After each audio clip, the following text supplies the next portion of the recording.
Good morning, students. Welcome to the science session. And in the last session, we were dealing with the unit 8 heredity. So we have seen in this lesson about the monohybrid cross and the dihybrid cross. And also we have learned about the Mendel's law, isn't it? So we are going to continue with this lesson, and in this session we'll be dealing with chromosomes, DNA, genes, replication of the DNA, types of chromosomes based on the function and based on the structure, and we will also be learning about mutation. Let's go into the session, children. So first we'll see what is chromosomes, DNA and gene. You know very well that the human body is made up of number of cells, isn't it? And the nucleus of each cell contains a thread-like structure which is called as the chromosomes. Inside the nucleus you can find a thread-like structure. This is highly like the structure like this is found in the nucleus, isn't it? It is a highly coiled dense structure. So this is called as the chromosomes. The word chromosome was first coined by Valdayer in 1888, and he gave the word chromosomes, and these chromosomes are the genetic material. We said that the inheritance from one generation to the other generation is received, isn't it? So this genetic materials is transferred from one generation to the other generation. So the chromosomes are the carriers of the genetic materials. The chromosomes carries the genetic materials which contains the hereditary information. And if you see, it will be a coil-like structure, I said. This chromosomes is highly packed with the DNA. So here you can see that the cell consists of a nucleus, and inside the nucleus you can find the chromosomes, and the chromosomes contain a genetic material which is called as the DNA. DNA is nothing but the deoxyribonucleic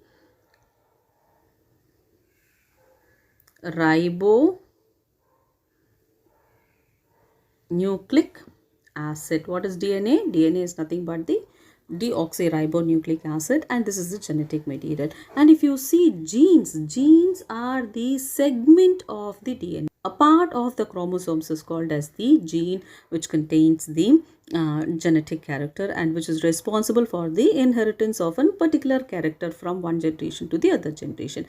And these genes are present at this specific position on the chromosomes. If you see the chromosomes, genes are present at a particular point, at a particular position, the specific position, and this specific position is called as the locus. So at the locus, at the special position, these genetic material, that is DNA, is present. So only during the cell division, the genetic information that is present in the gene is passed from one generation to the other generations. So only during the cell division it attains the spindle-like structure. Otherwise it will be in coiled thread-like structures, and only during the cell division it forms an spindle-like structure, and during the cell division the genetic material present in the gene is passed from one generation to the other generation. Now let's see the structure of the chromosomes in detail.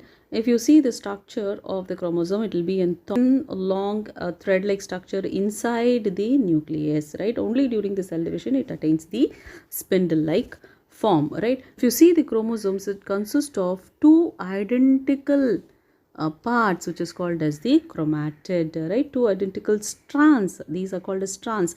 Now here you can see two identical strands, isn't it? So these two identical strands are called as the chromatids.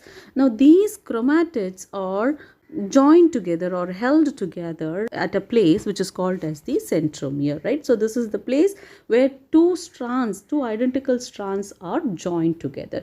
Now if you see this chromatid, it consists of an coil-like structure. Inside the chromatid you can find a coil, spirally coiled thin structures which is called as the chromonema, and this chromonema will have a bead-like structure inside it. We'll see in detail when I'm going to explain about the DNA. So this bead-like structure which is present inside this is called as the chromomers. And if you see this chromosomes, it is made up of DNA, RNA, and also the chromosomal protein, and this protein is very essential because it gives you the structural support for the chromosomes. And if you see the chromosomes, it consists of two arms. One arm is a short arm which is called as the P arm. P arm will be shorter and the Q arm will be a long one, right? So these two arms are held together by a position at the center which is called as the centromere, we said. The end of the chromosomes, that is the tip of the chromosomes, here you can see, right, the end of the chromosome is called as the telomere, and this maintains the stability of the chromosomes. This is essential for the stability of the chromosomes. And each extremity, that is at the end of the chromosomes, it has a polarity, so that these two will not join together. That is, each chromatid ends, these two ends are to avoid or to prevent it from joining. So this has the polarity at its end so that it do not join with the adjacent chromosomes. Now this is the chromosomes. So these are the two chromatids, identical chromatids, and these are held together at a center which is called as the centromere, right? And if you see the chromosomes, it consists of a certain regions. So first we'll see one by one. The first one is the primary constrictions, right? Now what is primary constriction? The two arms of the chromosomes meet at a particular point, and that is called as the primary constriction, and this is called as the centromere. Now we said that centromere, isn't it? So where it is joined together at the center, it's called as the centromere, and it is called as the primary constriction. So this centromere is a region where the spindle fibers attach to the chromosomes during the cell division. So during the cell division, it forms an spindle-like structure, right? So here you can see the spindle-like structure, isn't it? So this is formed only during the cell division. Next is the secondary constrictions. Now secondary constriction occurs at a point and this point is called as the nuclear zone, right? And this point is called as the nuclear zone. The next one is the telomere.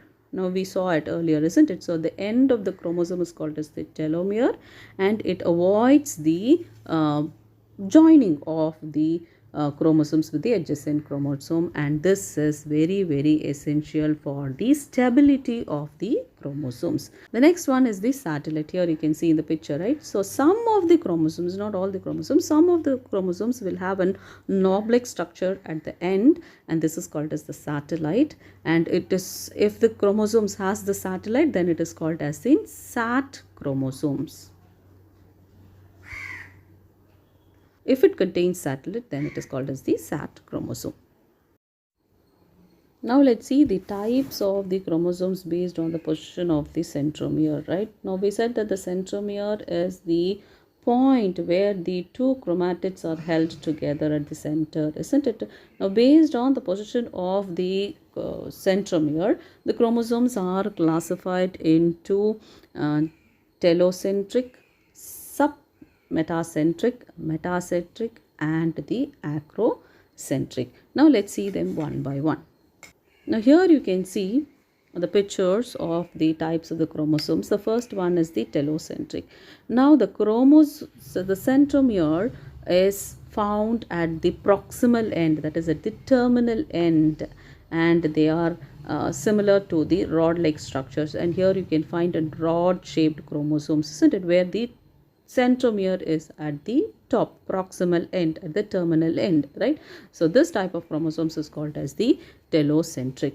The next one is the acrocentric. Acrocentric is one where the centromere is found at one end with one very short arm and a long arm. Here you can find out, isn't it? Here this is the short arm and this is the long arm, and the centromere is present near to the proximal end, isn't it? So this type is called as the acrocentric. The next one is the submetacentric. Now the submetacentric is one, the centromere is found at the one end of the short arm, and here also you can clearly identify that it consists of one long arm and one short arm.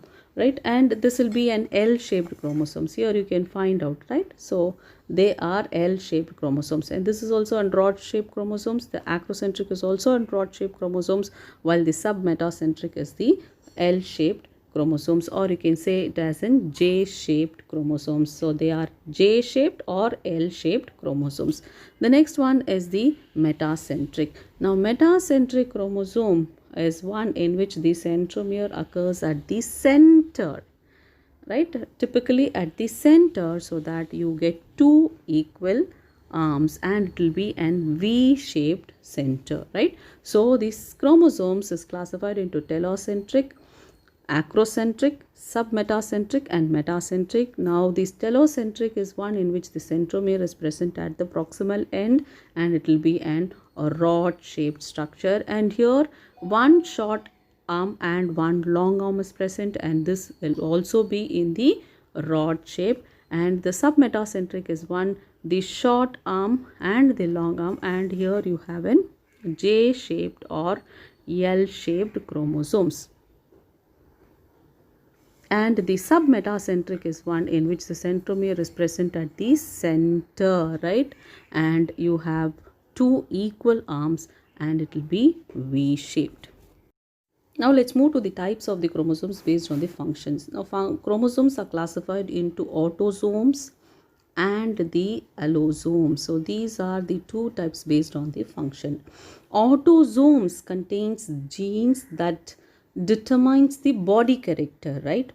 And both the male and the female will have equal number of chromosomes, right? Now this allosomes are the chromosomes that is responsible for determining whether the child is a male or a female, and these are called as the heterochromosomes. These are called as the heterochromosomes or the sex chromosomes, right? And there are two types of the heterochromosomes, that is X and Y, right? So these are the two chromosomes. Now in male, now here you can see the human male has one X and one Y chromosomes, right? And the female has two X chromosomes. So this is for female and this is for male, right? So there are 22 autosomes. So 22 autosomes and one allosome. So together we have 23 pairs of chromosomes. So there are 23 pairs of chromosomes in which 22 are autosomes and one pair of chromosomes, that is the 23rd chromosomes, is called as the allosomes. In the human body, during the reproductions, the chromosomes generally occurs in pairs, and this condition is called as the diploid condition. This condition is called as the diploid condition. So during the reproduction process, right? So this 2n number of chromosomes is present, and it is called as the diploid chromosomes. And the gametes that is produced by the organisms contains only the single set of chromosomes, and that is the n number of chromosomes, and it is called as the haploid chromosomes. So even in the dicross and the monohybrid cross, we saw is the parent generation is determined, or it is written as T and T, and while in the gametes we wrote only small t and capital T, isn't it? So the gametes consist of n haploid cells, while during the reproduction process it consists of 2n chromosomes, that is the diploid condition. Karyotype is one which gives you the number and the size and shape of the chromosome. So karyotype means is the number, size and the shape of the chromosomes in the cell of an organism is given, and this is called as the karyotype. So there are 22 pairs of chromosomes which is called as the autosomes, and 23rd is called as the chromosomes, and it is called as the sex chromosomes, and in female it is X and X, and in male it is X and Y. Now, having seen the types of the chromosomes, let's move to the structure of DNA. Now, DNA is the hereditary material, isn't it, that contains the genetic information and which passes from one generation to the other generation. And it has most important constituent. That is what we are going to see, the chemical composition of the DNA molecule. First, the accepted model of the DNA was proposed by James Watson and Francis Crick, and they proposed a double helical structure. Now here in the picture you can see a double helical structure, and this was proposed by James Watson and the Francis Crick, and they proposed the three-dimensional model of the DNA based on the X-ray diffraction studies, and they were awarded a Nobel Prize for Medicine in 1962. Let's go to the chemical composition of the DNA. DNA is a large molecule and it consists of millions of nucleotides, right? Since it consists of millions of nucleotides, it is called as the polynucleotide. Now, if you see, each nucleotide consists of three components, three main parts, you can say, right? Now, what are these three main parts? The first one is the sugar molecule. Now, here in the structure, you can see sugar molecule, isn't it? So, this is one of the important component. So, it is the sugar molecules that is present is called as the deoxyribose sugar. So, this is called as the deoxyribose sugar, and this is the sugar molecules that is present in the DNA. The next one is the nitrogenous base. So there are two types of nitrogenous base in the DNA. The first one is the purines and the next one is the pyrimidines.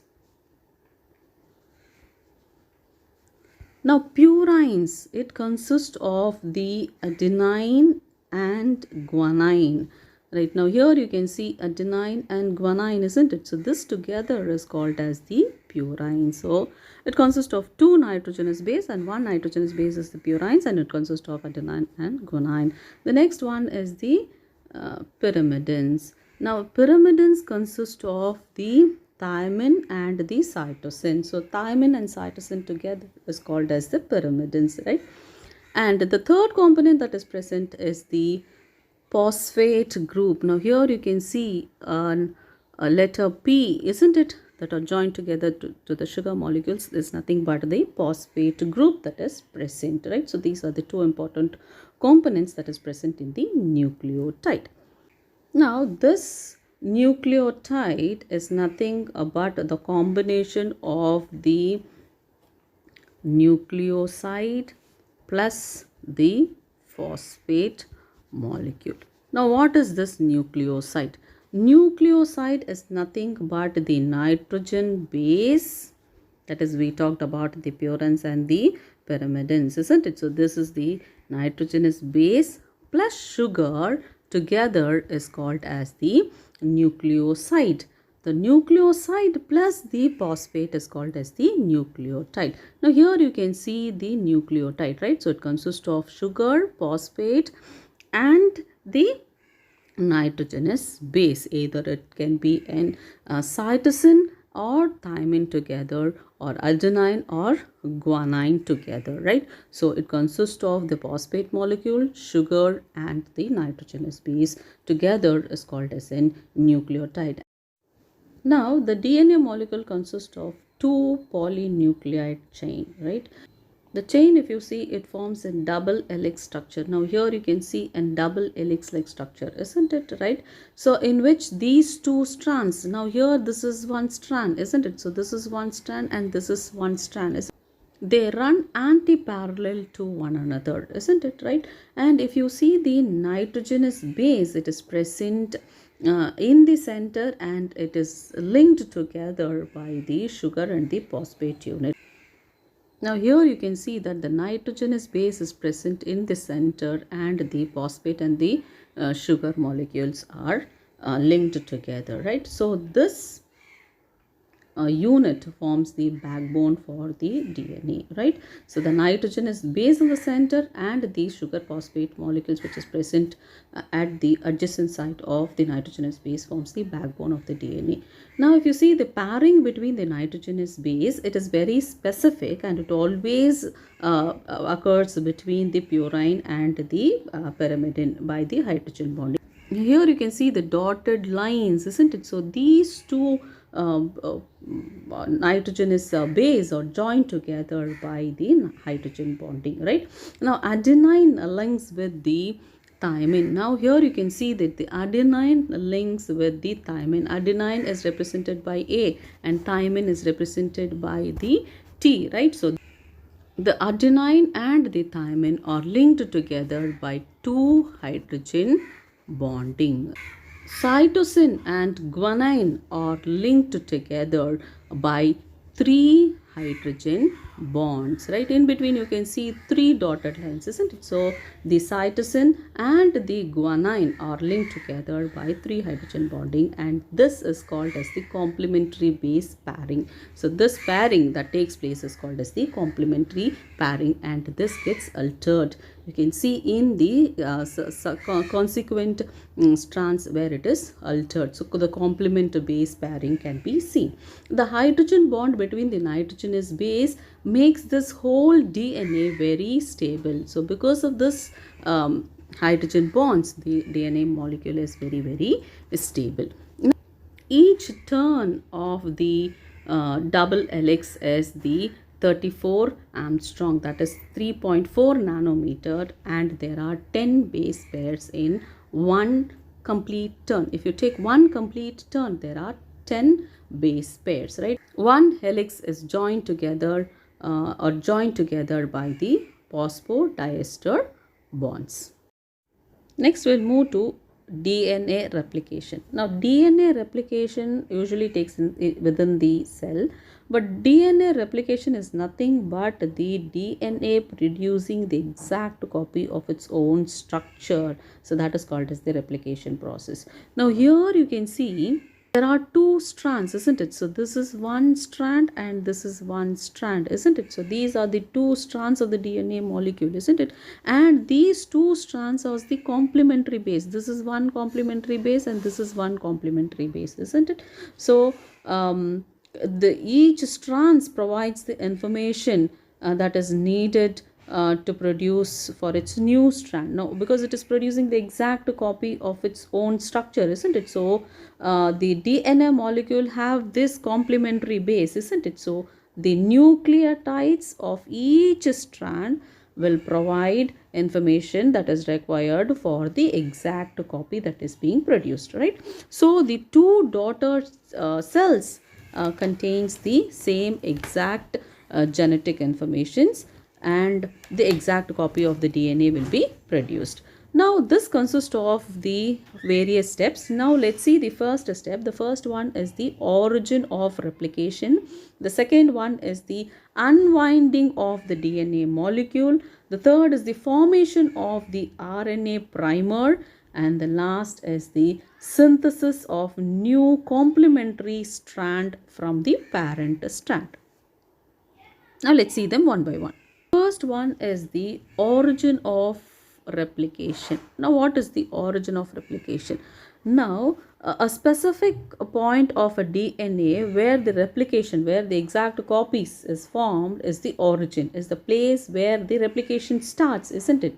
So the two strands open at this place. Now for example, this is the origin in which the two strands opens and separate for the replication process, isn't it? So this is called as the origin, right? So this is the origin of replication, where the site of the origin of replication is found out, right?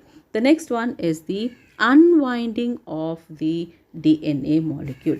Now here the origin is being found, isn't it? Now this DNA molecule twists itself, isn't it? It is an helix structure. It has an helix structure and it twists itself, isn't it? So an enzyme called the helicase. Now here you can see, right? Now the enzyme called helicase. Now what will happen? Bind to the origin of the uh, replication site. Now this is the replication site. We said this is the origin. So this helicase enzymes will bind itself to the origin, right? Now once it binds itself to the origin, now what will happen? The other enzyme, which is called as the topoisomerase, separates the two helix and remove the twist during the unwinding process. Now what is this unwinding process? Now this here you can see that it is winded, isn't it? The two complementary strands twist itself in the anti-parallel way, isn't it? We saw, isn't it, in the structure of the chemical composition and regarding the structure. So this has to be removed, untwisted, isn't it? So unwinding process takes place, and the enzymes that is responsible for it is the topoisomerase. The next one is the formation of the RNA primer. Now here the unwinding takes place, and now after unwinding, what happens? This is being removed, isn't it? Now here you can see that the half of the complementary base is being removed because it is separated. This is the separation, right? Now here you can see, here you can clearly see that it consists of half of the complementary base, and here the other half of the complementary base, isn't it? So the other half has to be attached to this position, isn't it? So the formation of the RNA primer takes place, right? So an RNA primer is the short segment. So it consists of a very short segment of the RNA nucleotides. Now this primer will be synthesized by the DNA plate, which is close to the origin. So we said that this is the origin, right? So here is the place where the production of the RNA primer takes place. Next is the synthesis of the new complementary strand from the parent strand. Now after the formation of this RNA primer, the nucleotides are added with the help of an enzyme which is called as the DNA polymerase. Now this is the enzymes which adds the RNA primer, right? And in one strand, if you see, the daughter strand is synthesized continuously, which is called as the leading strand. Now here you can see the leading strand where the continuous addition of the RNA primer takes place, and the replica, that is the exact copy of the DNA, takes place continuously. So this is called as the leading strand. Now the name indicates leading continuously, the addition of the RNA primer takes place. Now on the other hand, a short segment, now here you can see a short segment, a small segment of the DNA are synthesized, and these are added in slow process, you can say, and this is called as the lagging strand, right? So lagging, it lags behind, right?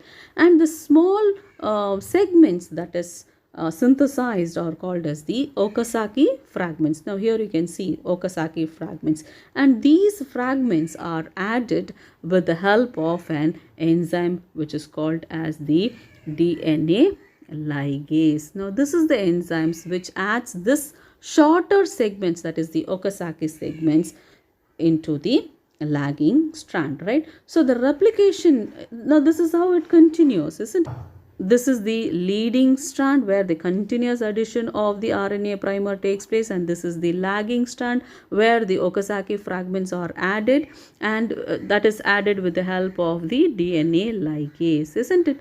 Now the replication stops when the replication forks of the two sites meet at a point which is called as the terminus. At one particular point at the terminus, now what will happen? The replication forks meet together, which is opposite to the origin of the replication site. Now at that particular point, the replication stops.